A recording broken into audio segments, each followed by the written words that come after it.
La religión cristiana es una religión misionera. Misión es la actividad reconciliadora de Dios en la creación. Jesucristo es el ejemplo de la relación entre Dios, la Iglesia y el mundo. El Espíritu Santo revitaliza la misión de Dios y hace que la vida y la obra de Jesucristo sean eficaces al contexto. La misión del Evangelio es la actividad misionera de Dios en el mundo. Esta misión es dinámica, arraigada a la vida de los pueblos y a la creación. La Iglesia coparticipa en la misión del Evangelio. Esta coparticipación es una jornada de discernimiento, reflexión, contemplación, adoración y nuevo nacimiento. Hay nueva vida en la misión del Evangelio. Teotecnología.com presenta Teobytes. Busque su taza de café, de té o de chocolate y siéntese a la mesa con nosotros, porque este tema será de gran bendición a su vida y a la vida de su iglesia. Saludos y bendiciones, les habla Jesús Rodríguez Cortés y les doy la bienvenida a esta edición de Teobytes. Hoy nos acompaña el Dr. Carlos Cardoza Orlandi para dialogar sobre misión cristiana y encuentros culturales y religiosos. Carlos es natural de Puerto Rico. Ha estudiado en la Universidad de Puerto Rico, también estudió en el Seminario Evangélico de Puerto Rico. Además de eso, tiene una maestría en teología de Princeton Theological Seminary, al igual también tiene un doctorado en religiones. Es ministro ordenado de la Iglesia Cristiana Discípulos de Cristo en Puerto Rico, en Estados Unidos y Canadá. Actualmente es profesor de Cristianismo Mundial y Estudios de Misión. De Carlos puedo decir que es un gran amigo, es un gran hermano. Siempre para mí es un privilegio encontrarme con él. Y en esta ocasión ha viajado a Puerto Rico en ocasión de una de las actividades diversas que él participa. Así que aproveché esta oportunidad para atraparlo y entrevistarlo y conversar un rato sobre los asuntos de misión, que son de los asuntos de su especialidad y de su pasión. Me es un privilegio enorme presentarles a Carlos, así que Carlos, te doy la bienvenida a esta edición de Teobytes. Muchas gracias, Jesús, y a los oyentes. Me honra mucho poder conversar con ustedes también en estos momentos. Carlos, hablando de misión, que la hemos definido desde un inicio de este podcast, yo quisiera entrar más directamente al tema sobre los modelos de misión. Así que, de saque, de comienzo. ¿Cómo no? ¿Cuál es la diferencia entre el modelo de misión eclesiocéntrico, o sea, centrado en la iglesia, y el modelo de misión teocéntrico? Muy bien. Primero, desde mediados del siglo XX, en 1952, hubo una reunión en Willingham, donde misiólogos y teólogos europeos, después de prácticamente unos 150 años de trabajo misionero y unos 42 años de una conferencia muy importante en Edimburgo en 1910, descubrieron que el trabajo misionero de la iglesia estaba tan y tan concentrado en producir cristianos, producir una comunidad cristiana que fuera casi una fotocopia de las comunidades cristianas europeas, que en el 52 se dieron cuenta que tal tarea misionera no era posible. Que después de tantos años de trabajo misionero y de éxito de trabajo misionero, lo que estaba sucediendo en las iglesias no eran fotocopias de las iglesias de Europa y de los Estados Unidos. Lo otro es que durante ese tiempo hay un despertar enorme de lo que está sucediendo en el mundo, y misiólogos y teólogos se dan cuenta de que muchas de las actividades que están sucediendo en el mundo, proyectos de liberación, proyectos de modernización, están a tono con valores cristianos, y progresivamente se dan cuenta de que la misión de la iglesia no puede estar definida por lo que la iglesia define que es misión. Y empiezan a abrirse las ventanas, vamos a ponerlo así, de la iglesia y las puertas de la iglesia para descubrir una perspectiva que es muy antigua, pero que se tiene que recuperar. Y es la perspectiva de que Dios está activo en el mundo.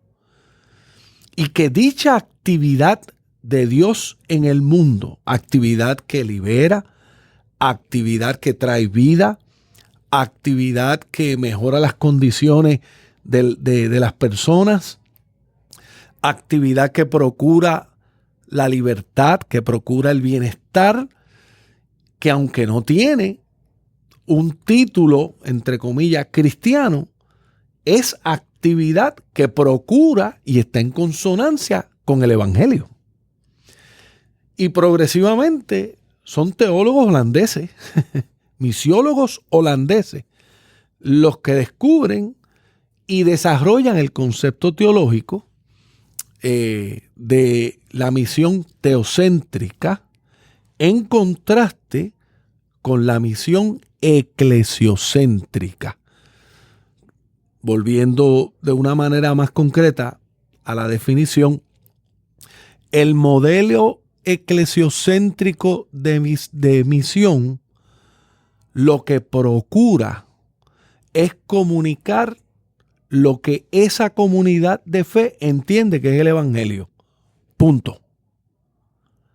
Mientras que el modelo teocéntrico de misión procura discernir y participar en la actividad de Dios en el mundo y en las comunidades de fe cristiana, incluyendo la comunidad que quiere participar en la misión.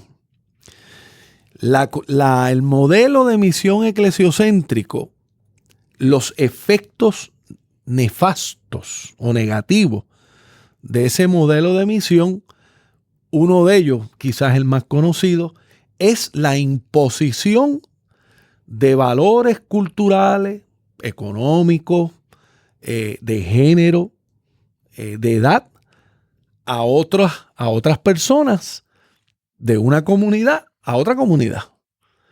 El modelo teocéntrico procura minimizar ese patrón, porque obliga a la iglesia que está buscando y discerniendo la misión de Dios en el mundo a tener apertura y a ver a Dios en el mundo.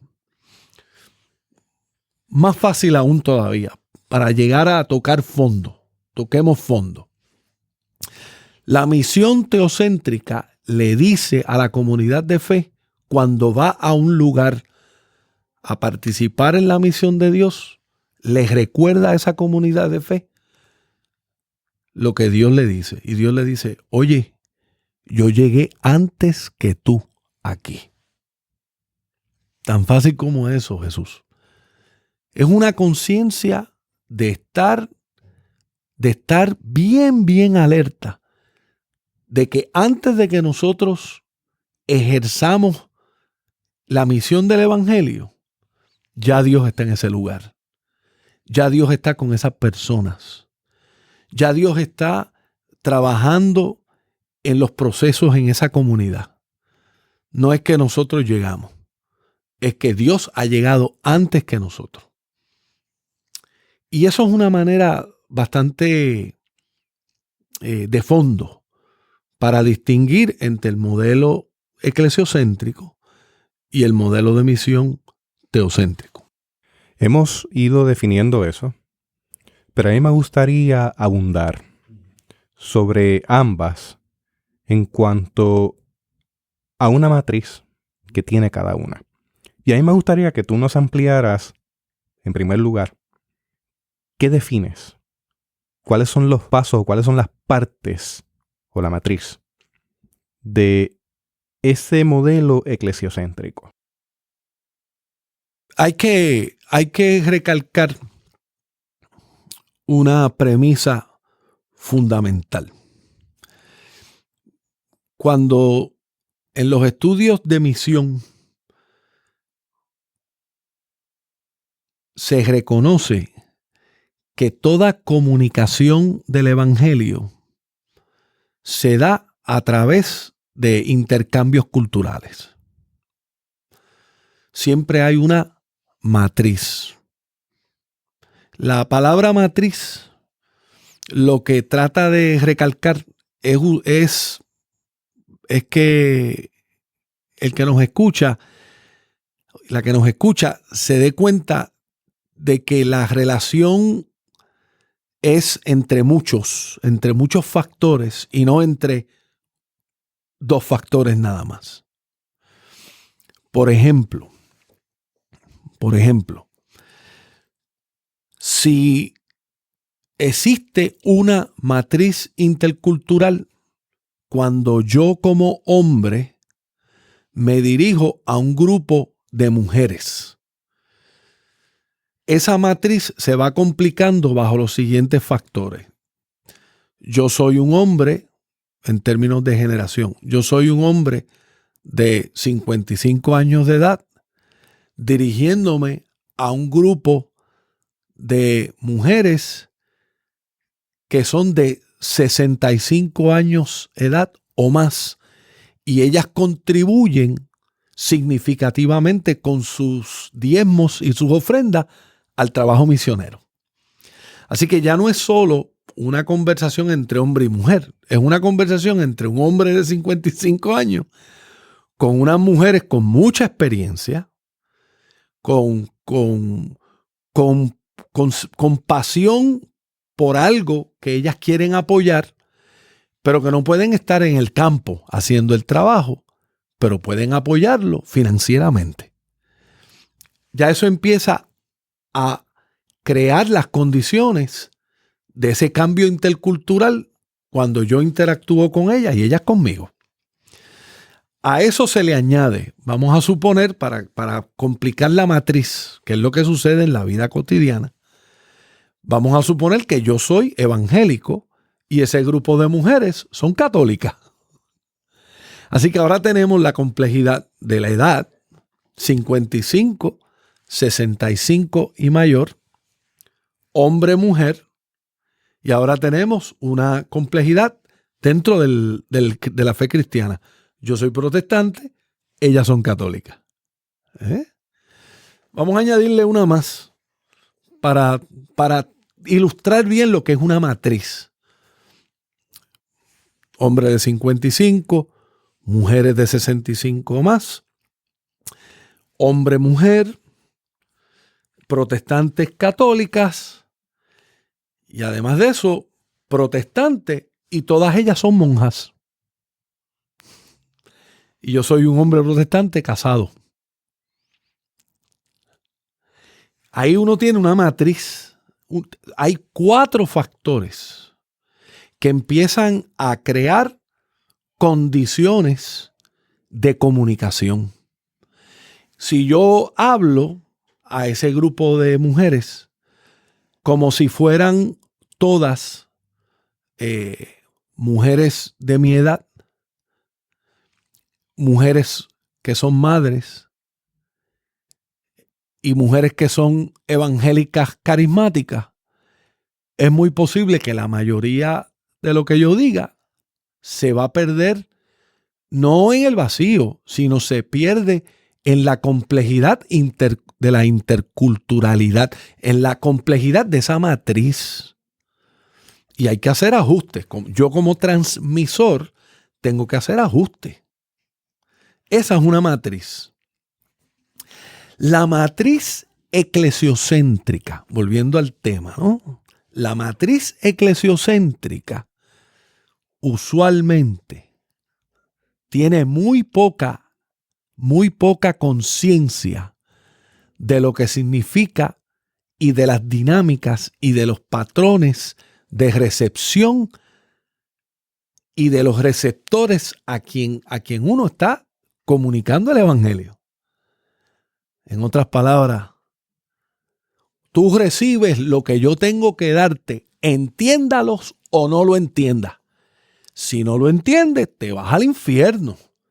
Si lo entiendes, es por la gracia de Dios. Ese tipo de comunicación, claro, estoy casi caricaturizando los procesos de comunicación, pero la verdad del caso es que muchos de ellos llegan a ese carácter. Y el modelo eclesiocéntrico, recuerda que el modelo eclesiocéntrico lo que se preocupa es por lo que la comunidad de fe cree y cómo lo va a comunicar. Pero no tiene muy poca conciencia y está muy poco, no está alerta a las dinámicas complejas de la interculturalidad.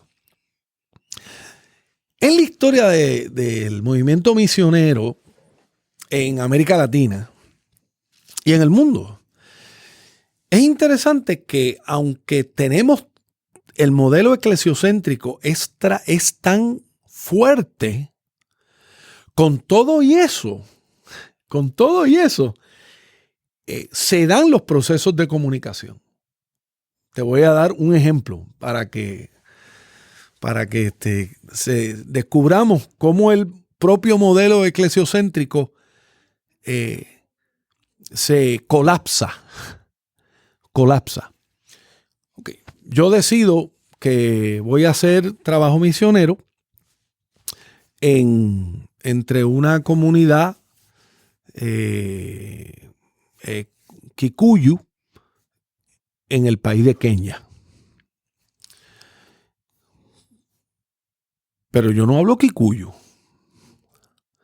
Así que yo llego a Kenia y la agencia o la iglesia o la denominación que está auspiciando mi trabajo misionero, lo primero que me hace es que me enseña Kikuyu. Tan pronto yo aprendo Kikuyu,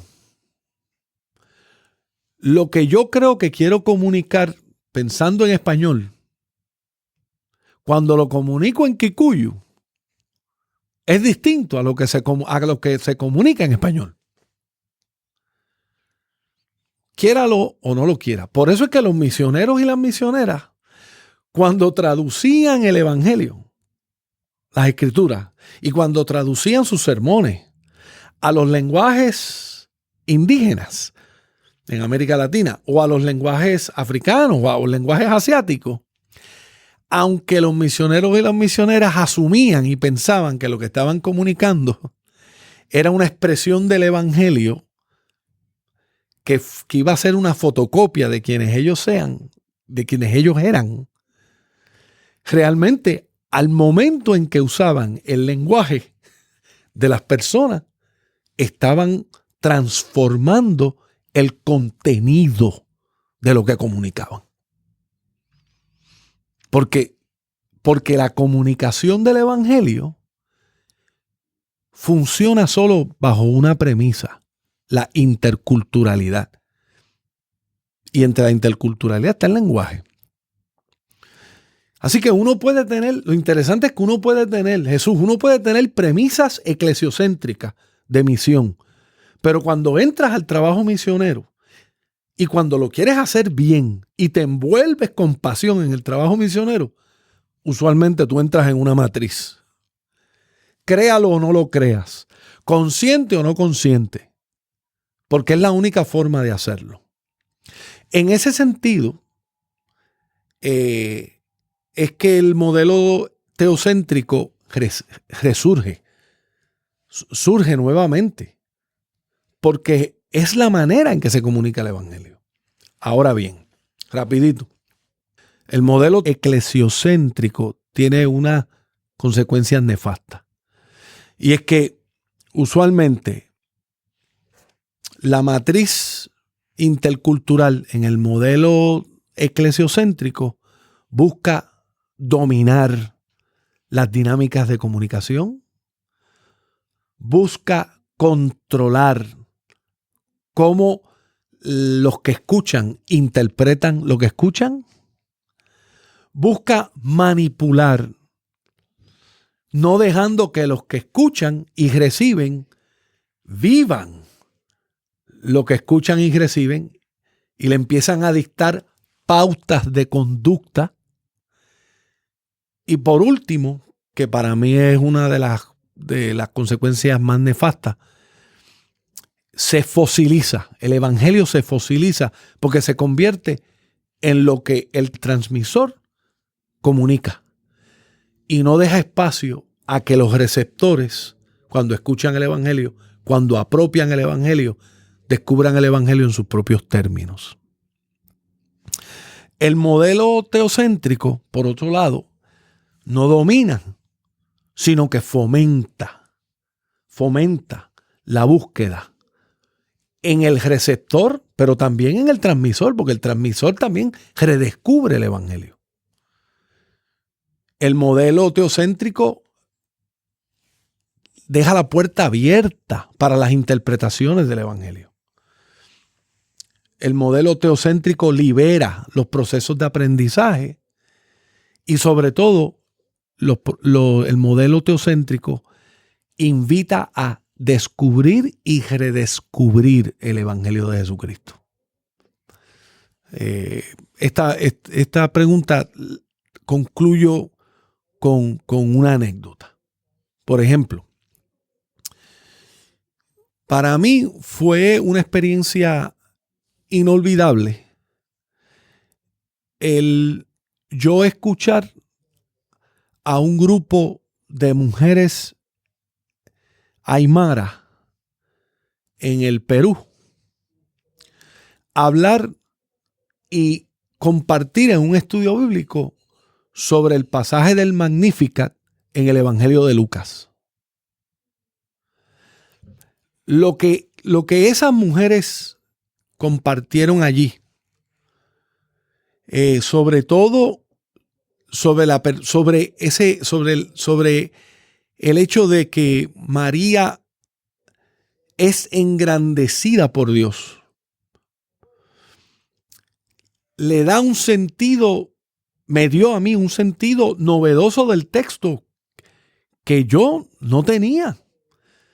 Y yo redescubrí lo que significa, esto fue un grupo de mujeres evangélicas, bautistas, y yo redescubrí lo que significa entonces cuando en el rosario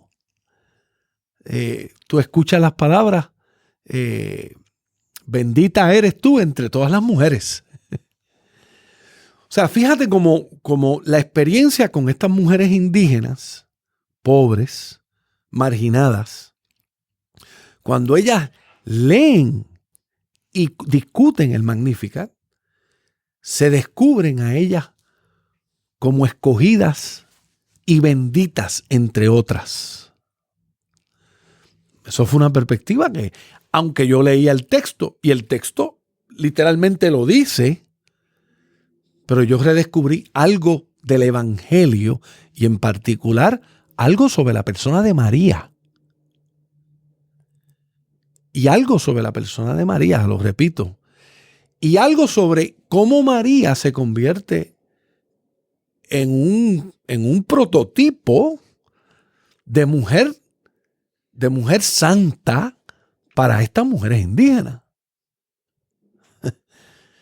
Y fue una perspectiva, de nuevo, de intercultural, pero amplió, le dio una nueva frecuencia.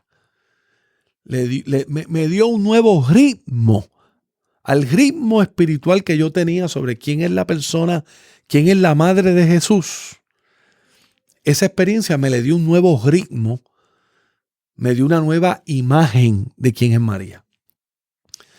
Eso lo genera el modelo teocéntrico. El eclesiocéntrico, ¿tú sabes lo que diría? El eclesiocéntrico lo que diría es... Exacto. Esa es la peor expresión. Tenemos que tener cuidado porque no podemos confundir la grandeza de Jesucristo con la grandeza de María. Cuando de eso no se trata, hermano. De eso no se trata, hermana.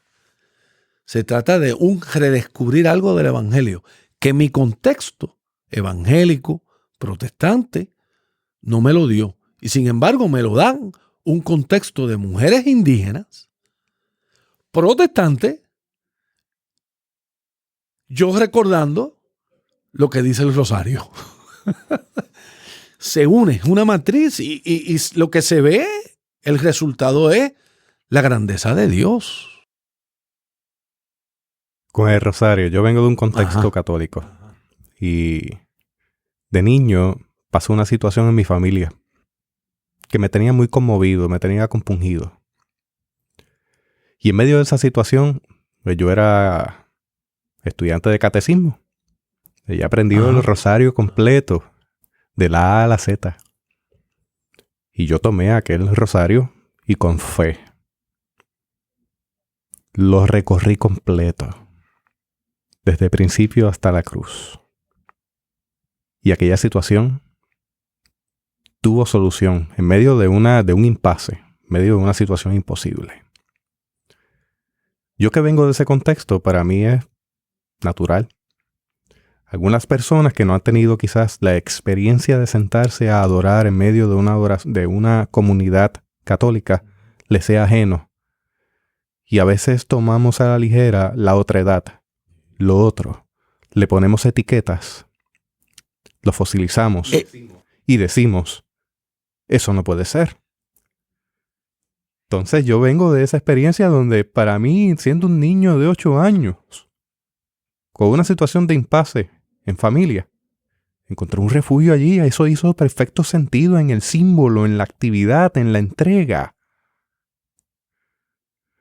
Y ante los ojos de este niño de 8 años, en una situación de impotencia, sintió descanso.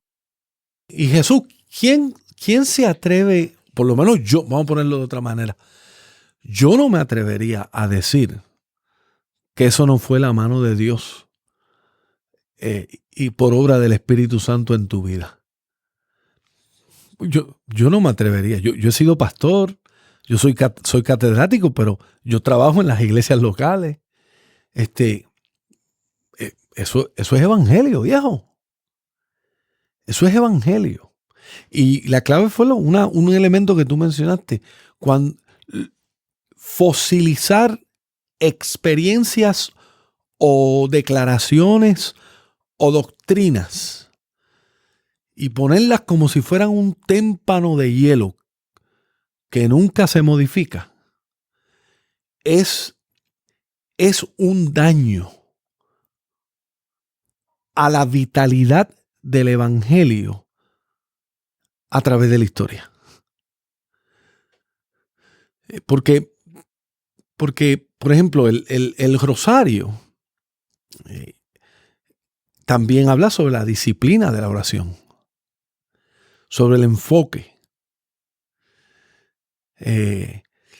Los musulmanes tienen no su rosario, porque no es un rosario, pero tienen exacto, para crear una disciplina de oración. Seguro, habemos evangélicos que no necesitamos el rosario para la disciplina de oración. Dios bendiga a aquellos que lo pueden hacer. Yo soy uno que lo necesita, porque yo soy un indisciplinado. Así que se necesitan recursos de afuera. Y a veces los recursos de afuera, primero, algunos de ellos son primos nuestros, como es el rosario, y algunos de ellos son tan distantes como es la disciplina diaria de la oración, como es en la fe judía o como es en la fe islámica. Y algunos son tan mundanos como cuando yo me voy a pescar y estoy solo pescando y cada vez que lanzo, muevo la vara de pescar, cada vez que el anzuelo entra en el río, a lo mejor yo me digo a mí mismo, Señor, así como esto entra al río, entra tú a mi vida. Puede ser tan mundano como yo manejar mi automóvil y prender la radio o prender el podcast para escuchar una reflexión o para escuchar himnos que me ayuden a enfocar mi vida y poder concentrarme y a lo mejor en ese momento tener una experiencia increíble con el Espíritu. Es que, hermano, el modelo teocéntrico lo que hace es crear permeabilidad de la obra del Espíritu en la vida cotidiana. Eso es lo que hace el modelo teocéntrico. Yo tengo que hacerle una pregunta a la audiencia. Usualmente yo hago preguntas a quien tengo de frente. Pero como usted también está aquí, entre las 4.500 personas que se sientan en esta mesa de café con nosotros, desde 52 países, yo tengo que hacerle una pregunta a usted, mi amiga, mi amigo. Honestamente, ¿dónde usted ha experimentado el poder del Evangelio de forma novedosa? Le dejo esa pregunta para que vayamos juntos y juntas contestándola hasta el final del podcast y después del podcast. Carlos, yendo a ese punto de la interculturalidad, has traído algo sobre el diálogo interreligioso. Y eso es algo que me ha ocupado bastante en los últimos años. Precisamente porque la naturaleza de mis estudios en el Seminario Evangélico de Puerto Rico tiene que ver con religiones. Y de haber tenido que tomar 3 clases de religiones, yo tomé 6. Así que tomé clases de afrocaribeñas, de hinduismo, tomé clases de islam, entre muchas otras. Particularmente con la comunidad musulmana, yo tuve que romper con muchos paradigmas e ideas que tenía preconcebidas y concebidas a base del medio de información masiva. El medio de información masiva constantemente nos está bombardeando, diciéndonos que eso que es lo otro, la otredad, son los fundamentalistas. Y son los que quieren verme la cabeza donde tengo los pies. Sin embargo, en medio de yo lanzarme a la aventura de la fe, de esa de la cual yo soy copartícipe, porque la misión es de Dios, en dar ese salto de fe, doy el paso de sentarme en una mezquita, como parte de la disciplina de estar en esa clase de Islam. Para mi sorpresa, Carlos, el tiempo se detuvo. Y yo tuve una experiencia hermosa compartiendo con aquella comunidad y escuchando lo que el imán en aquel momento estaba compartiendo en español y en árabe con la comunidad. Yo me tuve que despojar de mí, deshacerme de mis ideas y entrar allí. Quizás alguna que otra persona que me esté escuchando dirá, uy, qué peligroso eso, porque eso no va conforme al cristianismo.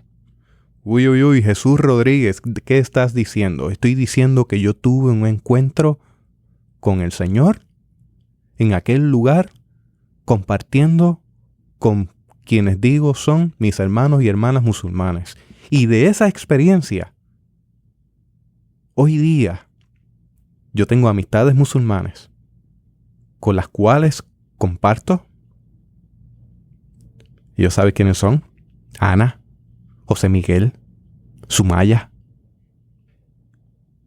Gente en quien he encontrado unos espacios de diálogo tan ricos, tan fructíferos, que me muestran una cara del Islam que yo no conocía. Entonces, en esa experiencia, darme cuenta, y lo voy a decir con mucho respeto, lo voy a decir en puertorriqueño, de que yo no tengo el sartén de la fe agarrado por el mango. Eso no me hace claudicar en mi fe. Yo sé quién soy. Yo soy cristiano, yo creo en Jesucristo. Pero precisamente esa experiencia me lleva a mí a abrirme al diálogo con otros y con otras y darme cuenta que nos parecemos más de lo que en realidad nos diferenciamos. Yo creo que, primero, esas son experiencias hermosas que confirman lo que el gran teólogo Ireneo había declarado. Ireneo declaró que todo lo creado, cuando Ireneo se refería a la creación de Dios, todo lo creado es redimido en Cristo. No estoy haciendo la cita exacta, porque la cita exacta creo que sería: todo lo creado está en redención o es redimido. No le añadió Cristo porque sabíamos que Ireneo estaba hablando de Jesucristo. Pero la encarnación en la tradición cristiana es un criterio, es un principio teológico que le da, que sostiene la tarea y sostiene el ejercicio de uno descubrir el evangelio en el conocimiento, por el conocimiento de otras expresiones religiosas. Eso es uno. Eso es un punto. En otras palabras, uno en ocasiones puede, una manera de ver el diálogo interreligioso es verlo como una experiencia donde se afirman valores evangélicos, el valor de la amistad, el valor del amor, el valor de la dignidad humana, el valor del respeto mutuo, el valor de la agenda o del itinerario o del trabajo común en bienestar a la creación. El diálogo interreligioso afirma esos valores que son cosas novedosas para muchos cristianos y cristianas, porque no lo hemos descubierto en nuestras comunidades de fe. Tenemos que salir afuera para escuchar en el lenguaje de otra religión y en nuestra experiencia intercultural e interreligiosa en este caso también, uno descubre que en el lenguaje de la fe islámica, en el caso tuyo, o en otra fe, uno descubre algo de la fe de uno que uno no sabía, pero que está muy claramente determinada en el texto bíblico. Mira, para decirte, a mí siempre me ha impactado el salmo donde el salmista habla de que Dios juega con el leviatán. Para aquellos que sepan, que saben de Biblia, el leviatán siempre representó el mal en las tradiciones paganas. Sin embargo, ese salmo, y perdónenme que no me recuerdo el número del salmo, pero en ese salmo se presenta a Dios en una relación íntima de juego con el leviatán, apuntando al hecho de que en ocasiones el encuentro con otras religiones es un encuentro que genera bienestar, que genera bienestar, genera amor, respeto, como dije. Ahora, fíjate algo, Jesús. Esa experiencia que tú has tenido, muy hermosa. Déjame, por otro lado, compartir contigo y con los oyentes otra experiencia en diálogo interreligioso que tiene que ver también con misión y tiene que ver con la integridad cristiana. Yo fui parte de un grupo internacional de diálogo interreligioso musulmán cristiano, donde en una de nuestras mesas de discusión, un imán se refirió al pasaje de la mujer sirofenicia, donde, según la tradición islámica, no en el Corán, sino en otro, creo que es en el Hadith, puedo equivocarme, pero creo que es en el Hadith, se hacía referencia a ese pasaje del Nuevo Testamento donde la mujer sirofenicia reconocía que Jesús era un gran profeta. No lo llamó Mesías, ni tampoco lo llamó hijo de Dios, ¿no? Sino como un gran profeta. Y es interesante que el imán nos dice a los que estamos allí, a la comunidad, a los representantes del cristianismo que estamos allí, nos dice que nosotros los cristianos, como la mujer sirofenicia, debemos de reconocer que Jesús no es hijo de Dios, que Jesús no es encarnado, que Jesús es un gran profeta, como lo reconoce el Corán. Muchos de mis colegas en la interculturalidad, muchos de mis colegas estadounidenses y canadienses, nos miramos y no se atreven a contestarle por respeto a la relación. No quieren ofender a nuestros amigos musulmanes. Sin embargo, la ventaja que tiene el sur con el sur, ¿no? Yo siendo puertorriqueño y ellos siendo de Arabia Saudita, que tiene una expresión específica del Islam en Arabia Saudita, muy distinta a la de Indonesia, por ejemplo. En esa conversación yo comento y les digo, bueno, es interesante que lo que ustedes han leído y ustedes dicen que pasa en el texto de la mujer sirofenicia no es lo que dice el Nuevo Testamento nuestro. En otras palabras, yo le digo, estamos aquí hablando de dos versiones. Ustedes tienen una versión del texto de la mujer sirofenicia que no es la nuestra. Y nosotros, pues, nuestra fe está basada en el texto que nosotros conocemos en el Nuevo Testamento. Hubo una diferencia, Jesús, una diferencia sustancial, porque tocó de fondo una de las diferencias entre el Islam y el cristianismo, que es que en el Islam Jesús es un gran profeta. En el cristianismo Jesús es el Hijo de Dios, es el encarnado de Dios, es Dios hecho carne, es la revelación de Dios, ¿no? Y en ese sentido hubo una diferencia. Ahora, fíjate lo que me estuvo interesante. Que el imán viene donde mí y me dice, por casualidad tú tienes una Biblia en árabe donde yo pueda leer ese texto. Y yo le dije, yo no tengo una, pero te la consigo. Eso pasó hace más de 10 años atrás. El imán y yo todavía mantenemos intercambios de correo electrónico. Muy interesante.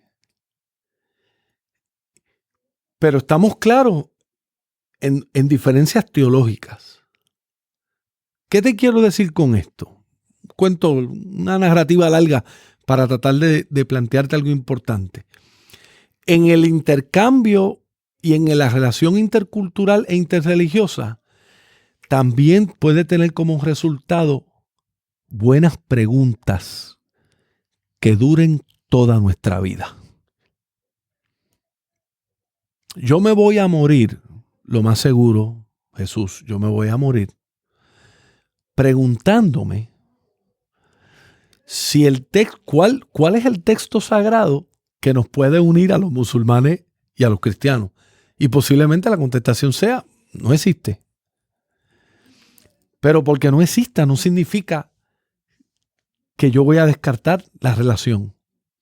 Otra pregunta que yo me hago es, ¿cuánta revelación del Dios cristiano existe en el Corán o en los documentos de ellos? Y yo me voy a morir, lo más seguro, siempre haciéndome esa pregunta. ¿Cómo me puedo hacer la pregunta? ¿Cuánto de la revelación de Dios existe en los ritos de nuestros hermanos y hermanas indígenas en nuestra América Central y en nuestra América del Sur? Y en algunos sitios del Caribe, donde son ritos de otras religiones, pero en esos ritos, por ejemplo, el reconocimiento del papel de la madre creadora.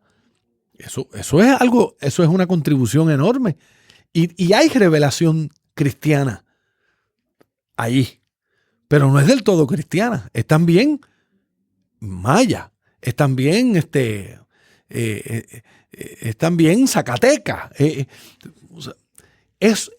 en ese sentido, lo lindo del modelo de la interculturalidad y del modelo de misión es que genera preguntas. Y esas preguntas las tratamos de contestar, las tratamos de contestar con oración, con disciplina. Los pastores y las pastoras deben tratar de contestarle esas preguntas a los laicos con seriedad, con integridad. Una hermana que tenga una compañera de trabajo musulmana que le acompaña en oración en un momento de crisis. Y esa hermana va donde su pastor o su pastora y le dice, pastora, ayúdeme a entender cómo es posible que esta mujer musulmana, yo me sienta al lado de ella y yo me sienta tan consolada y tan fortalecida con la oración que ella hace por mí. Pues que el pastor o la pastora no venga y conteste diciendo, ay, tenga el cuidado, hermana, porque eso es el mismo diablo. Eso va a obligar al pastor o a la pastora a tener que prepararse teológicamente y a lo mejor predicar un buen sermón sobre qué es lo que significa la revelación de Dios en toda la creación, incluyendo la presencia del evangelio en otras religiones. Digo, son preguntas serias.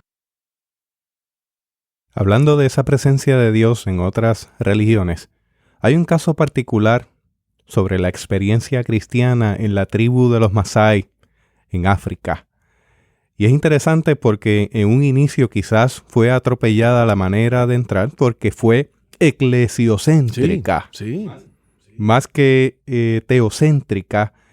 Y me resulta bien interesante tu cita del credo niceno modificado por esta tribu de Masái en África y cómo ese credo cobra sentido y vigencia en ese diálogo intercultural. Permítame leerlo por un momento y Carlos luego nos va a narrar un poco sobre este credo.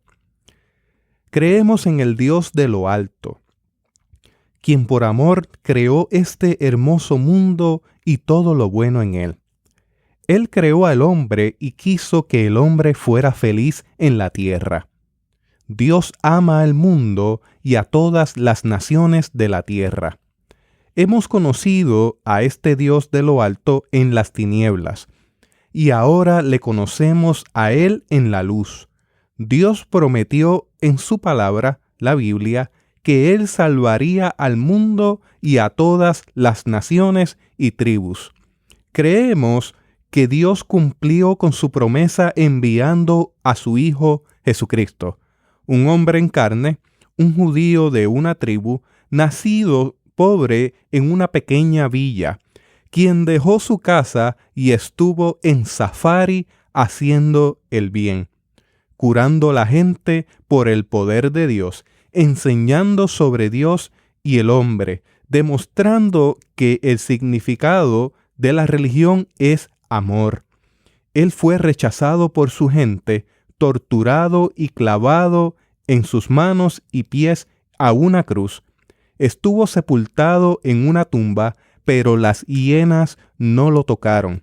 Y al tercer día Él resucitó de la tumba, Él ascendió a los cielos.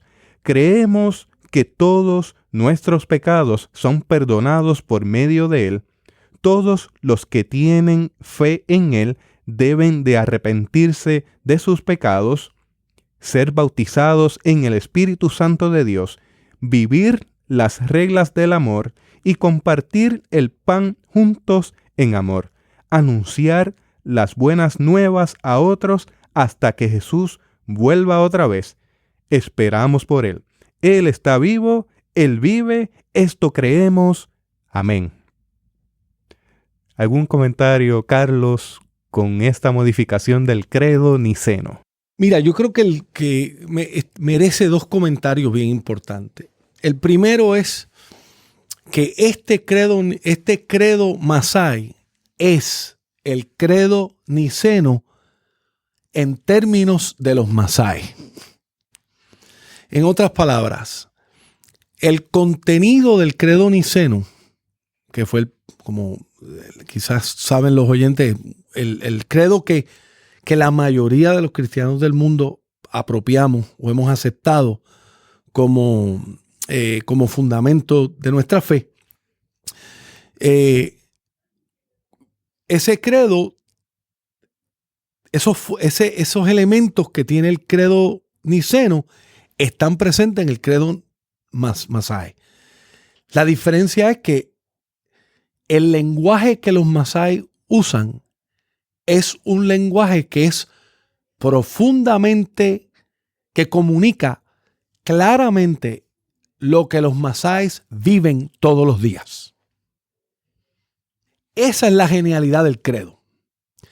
Mientras que los misioneros católicos, porque esta traducción del credo viene de la Iglesia Católica de Madagascar y de los Masái en particular, mientras que el credo niceno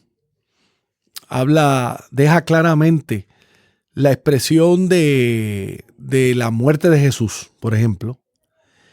En el credo Masái, para dar solamente un ejemplo, la muerte de Jesús se deja bien clara.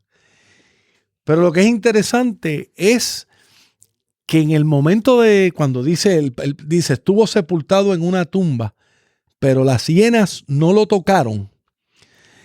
Mientras que en el credo niceno no hay referencia específica a lo que pasa en el infierno, aquí sí se deja claramente que aún en el momento de la muerte y donde Jesús queda sepultado, la maldad no lo puede tocar. Y la maldad aquí no está representada por el infierno, o la maldad aquí no está representada por demonios. Aquí la maldad está representada por hienas. Así que tú tienes lo que se llama una equivalencia dinámica entre lo que sería el infierno y lo que sería la maldad entre los Masái. La maldad entre los Masái, una de las representaciones de la maldad entre los Masái es las hienas. Fíjate que no son todos los animales, son las hienas. Para hacerlo más interesante, cualquier persona que ve El Rey León, la película del Rey León de Disney, en esa película del Rey León, las hienas representan el mal. Y los representan porque se ubican en los espacios donde existe la muerte sin resurrección. Pero el hecho de que Jesús muere y de que muere, pero las hienas no lo tocan, no devoran su cuerpo, sino que al tercer día Él resucita de la tumba y Él asciende a los cielos. Es una forma de expresar la resurrección como en el occidente la entendemos. Pero tú le dices a un Masái, descendió a los infiernos y al tercer día resucitó. A los Masái eso no le hace ningún sentido. Oh, pero le hace perfecto sentido decir, estuvo sepultado en una tumba, pero las hienas no lo tocaron. Eso significa que aún en la muerte hay vitalidad, tal vitalidad que las hienas no huelen la muerte. Porque las hienas, ¿dónde es que aparecen las hienas? Cuando se anticipa la muerte, que hay olor a sangre, que hay olor a muerte, cuando el deterioro del tejido ya se da, ahí es que llega la hiena. Sin embargo, en este caso, y yo invito al oyente y las oyentes a que se imaginen el olor a muerte. Imagínense un cuerpo muerto que no hieda. Eso puede indicar que todavía hay vida. Es genial, ¿no? Y esto lo hicieron los masáis, porque en un momento los misioneros católicos, en este caso frailes católicos, estaban totalmente frustrados porque no había crecimiento de la iglesia católica entre los masáis. Hasta que empezaron a entregarle a los masáis la literatura, los credos, las oraciones, y a dejar que ellos, junto con los misioneros, trabajaran interculturalmente para escribir y para generar estos recursos litúrgicos. Parte de ese poder del evangelio de forma novedosa. Estuvo de safari, eso me ha llamado tanto la atención porque implica que caminó entre hombres y mujeres. Y entre animales. Y entre la naturaleza. Con todos los peligros que eso supone, sí, todas las situaciones de vida. Todo. Estar de safari es estar en lo cotidiano. Me llama la atención también la parte que dice ser bautizados en el Espíritu Santo. Mire, está en un lugar donde hay escasez de agua. De agua. Entonces este asunto del bautismo por inmersión no se puede dar. Más allá. Ese más es el otro allá. detalle. Más allá. El agua. Entre los masái, echar un poco de agua sobre la cabeza de una mujer significa que está declarada infértil. Por lo tanto, ese bautismo se da con aceite. Hay otros ritos de iniciación. Incluyendo aceite e incluyendo agua también, mezclada con aceite. En ese sentido, mi querido Jesús, los católicos nos llevan, y los ortodoxos nos llevan una gran ventaja.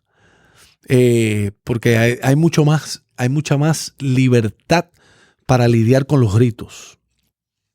Pero en los masái, bautizar como bautizamos, como se bautiza, no, es un insulto. Es un insulto. Y es un insulto recuerda que son clanes familiares. Por lo tanto, declarar a una mujer por un rito que no puede, no va a tener prole, es declarar una maldición sobre una familia. Así que, pero eso es parte eso es lo que yo creo, mira Jesús, eso es lo que yo creo que a veces nosotros no entendemos. ¿Por qué es que este evangelio ha corrido y sigue corriendo a través de todo el mundo? Porque es inherentemente, el cristianismo es una religión que vive de la contextualización. Y esa es la pregunta que te tengo. ¿Cómo nos habla esto del cristianismo al nivel mundial? La situación actual, ¿cómo la ves? Pues mira, la verdad del caso es que en primer lugar, lo que antes nosotros considerábamos como las tierras del cristianismo, ya no lo son. Europa occidental, Europa del norte, Europa, España, Italia, Estados Unidos, Canadá. La verdad del caso es que los países, lo que se llaman los países occidentales, la mayoría de ellos países desarrollados, donde el cristianismo antes tenía una población enorme, la población tiene dos factores. En la población dominante, en algunos sitios, está decayendo en términos del cristianismo, y la población cristiana que está creciendo son las comunidades inmigrantes. O sea, en Estados Unidos existe y va a existir catolicismo romano por dos comunidades, por los filipinos que hay en Estados Unidos y por los latinos que llegan a los Estados Unidos. En Estados Unidos, el cristianismo protestante tiene vitalidad por los latinos, pero no son ellos los número uno, por los coreanos y por los africanos del sur del Sahara, dígase, nigerianos, Kenia, surafricanos y de Tanzania. El cristianismo en los Estados Unidos no va a parecerse nada a lo que cuando uno va ahora y va a una iglesia, como decimos, vas a una iglesia gringa. No se va a parecer en nada. Porque el cristianismo en Estados Unidos, la vitalidad del cristianismo ahora mismo está entre los grupos inmigrantes. Es multilingüista. Yo voy a una congregación donde los servicios son en español y en inglés. Yo he ido a congregaciones donde hay servicios en suajili, en inglés y en español. Yo he estado en iglesias coreanas donde el servicio es en coreano y en inglés. He estado en iglesias filipinas donde hay más de un lenguaje. O sea, eso es lo primero. Se dice, el término que se usa es que el cristianismo ha tomado un giro en los hemisferios del sur. Pero eso es un concepto equivocado, porque el problema es que el hemisferio del sur incluiría del Ecuador hacia abajo. Pero la verdad del caso es que en la China el cristianismo está creciendo. En la India el cristianismo está creciendo. En todo sur, en el África sur del Sahara, el cristianismo está creciendo. En América Latina está creciendo. O sea que eso se le llaman cristianismo del sur. Y allí hay gran vitalidad. Esa vitalidad está acompañada por unos tremendos desafíos, pero hay gran vitalidad. Lo segundo, en relación a este cambio demográfico, y me refiero ahora a América Latina, es que en América Latina nosotros a veces vemos a África y a Asia como países donde nosotros tenemos que ir a evangelizar. Te voy a dar un ejemplo. Yo estuve dando unas conferencias en Monterrey, en México, sobre misión, y hubo una estudiante muy entusiasmada, pero muy entusiasmada, porque ella iba para Turquía a ser misionera. Esto es lo que ella me dice: voy para Turquía a hacer trabajo de misión. Yo le dije: qué bien que vas. Entonces le pregunté: bueno, ¿y aprendiste turco? ¿O sabes un poco de árabe? No. Le dije: bueno, ¿y con quién te va? ¿Quién ha sido tu conexión en Turquía? Bueno, no, lo que pasa es que tenemos cristianos turcos que son los que van a hacer la conexión. Y ahí fue donde le dije: ¿tú sabes algo, compañera? Los mejores misioneros no son los extranjeros. Los mejores misioneros en la historia del movimiento misionero cristiano siempre han sido los nacionales. Así que cuando tú le comuniques a tu iglesia que tú vas como misionera, quizás es mejor que tú digas: yo voy como misionera, pero yo voy a coparticipar en la misión que Dios tiene y a coparticipar con los turcos cristianos que están haciendo misión en Turquía. Porque cuando tú dices que tú vas como mexicana a hacer misión en Turquía, cualquiera diría, con las impresiones que nosotros tenemos y la imagen que nosotros tenemos. Vamos a ver, yo le pregunto a los oyentes: si yo le digo a usted, yo voy de misionero a Turquía, ¿qué es lo que usted piensa? ¿Qué usted piensa de los turcos? ¿Qué usted piensa de Turquía? ¿Sabía usted que había cristianos en Turquía? ¿O cree usted que todos los que viven en Turquía son musulmanes? ¿Sabía usted que en Turquía hay cristianos ortodoxos que son turcos? ¿Viste cómo la cosa se complica? Entonces yo le dije a la estudiante, yo me alegro que tú vayas a Turquía. Va a ser una gran experiencia intercultural. Pero tú alegar que tú vas como misionera, cuando la forma en que nosotros a veces pensamos que el misionero va a cambiar el mundo entero, es minimizar, lo que Dios ya está haciendo en Turquía.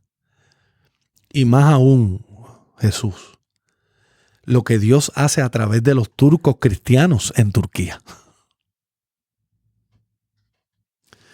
Así que el cambio demográfico demanda que nosotros, cuando hagamos trabajo intercultural misionero, tengamos un poquito más de responsabilidad intercultural. Y no solamente si vamos de aquí a Turquía. En el caso de Puerto Rico, por ejemplo, si yo voy a trabajar con una comunidad pobre, en un residencial pobre, y yo pertenezco a la clase media de mi comunidad, yo debo hacer un poco de asignación. Porque es muy posible que haya una iglesia pentecostal bien activa en esa comunidad pobre. Y a lo mejor mi trabajo podía ser más eficiente, más eficaz, si yo hago una conexión con esos cristianos pentecostales trabajando en esa comunidad. A lo mejor, yo no estoy diciendo que esa es la única alternativa, pero por lo menos debe de discernirse esa posibilidad. La interculturalidad no es solo de país a país, es también de comunidad a comunidad. Eso trae a mi mente, he tenido la oportunidad de entrevistar al doctor Bernardo Campos y también al doctor Daniel Ramírez. Sí.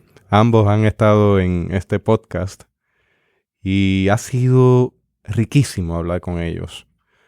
Una de las cosas que salta de las conversaciones ahora mismo es que, por ejemplo, cuando hablamos de la comunidad pentecostal, tenemos que hablar de que cada 3, a nivel de cristianismo, 2 son pentecostales. Sí.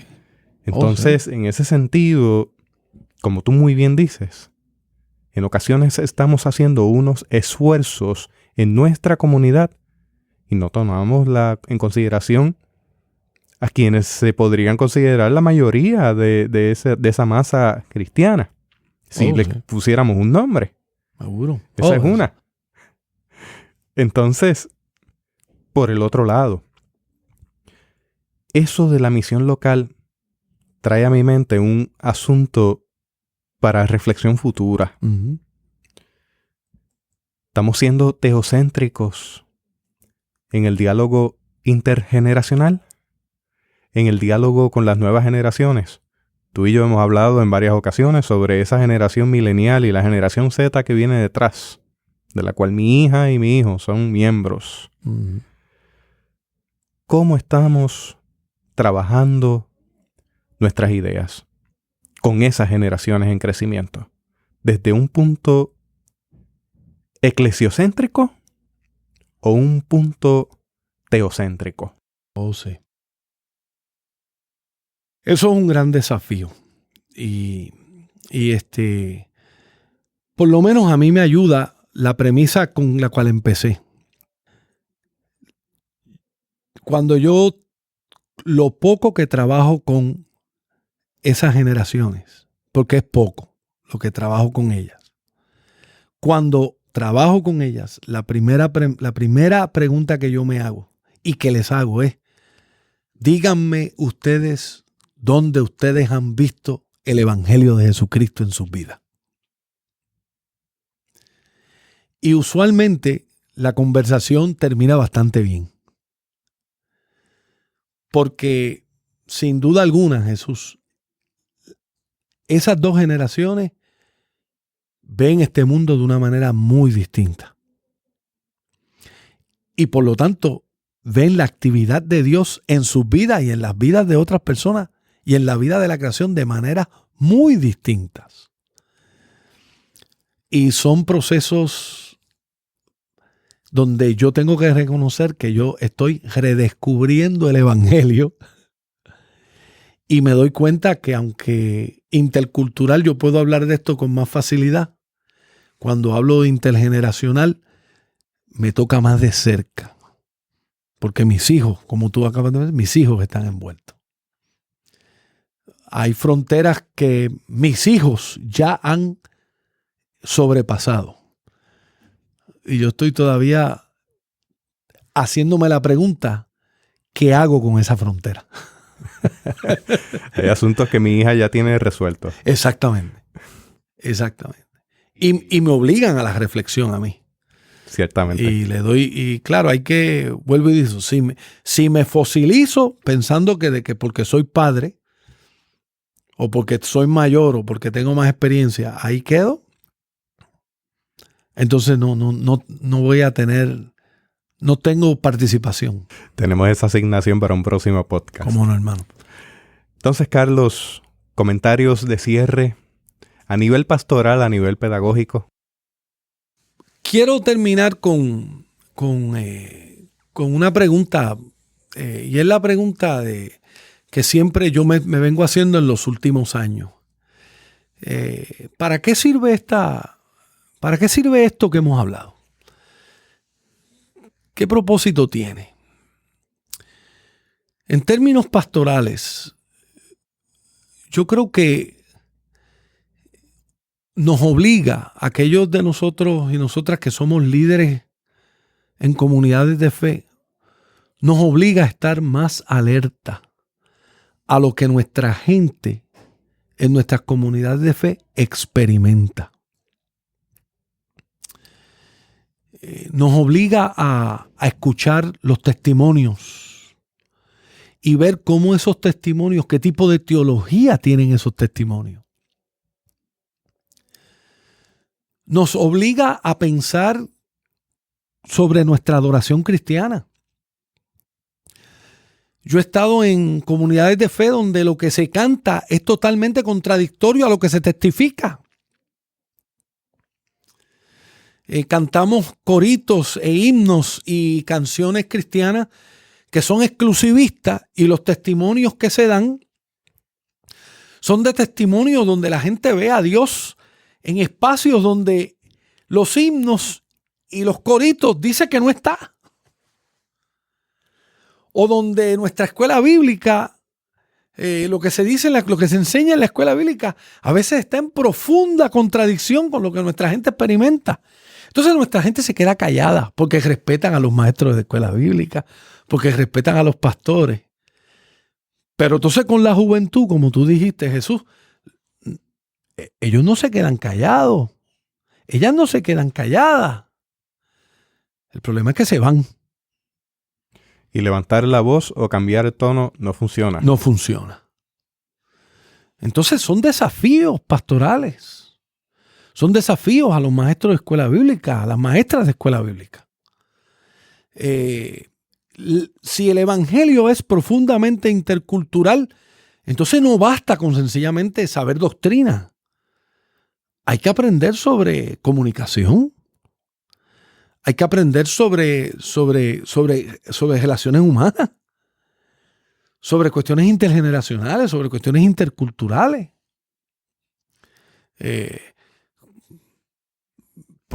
Puede haber un grupo de personas de un país que lleguen a otro y quieran que las cosas, bueno, una anécdota para esto, mire, para lo que sirve. La pregunta esta, para lo que sirve. Hace unos años atrás, un grupo de misioneros de Corea del Sur llegaron a Argentina para establecer un seminario, Jesús.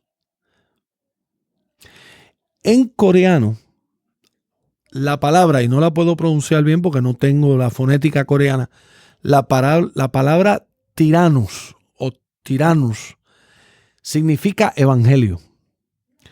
Y los hermanos coreanos que establecieron el seminario pusieron seminario tiranus para las iglesias. Y lo menos que pensaron los hermanos coreanos es que tiranus se oye mucho a tirano. Y en nuestro español y en nuestra América Latina, nosotros hemos sufrido mucho por los tiranos que hemos tenido en nuestro gobierno. Sí, que imagínate un seminario cristiano cuya, en términos de escuchar, lo que diga, este es el seminario de los tiranos.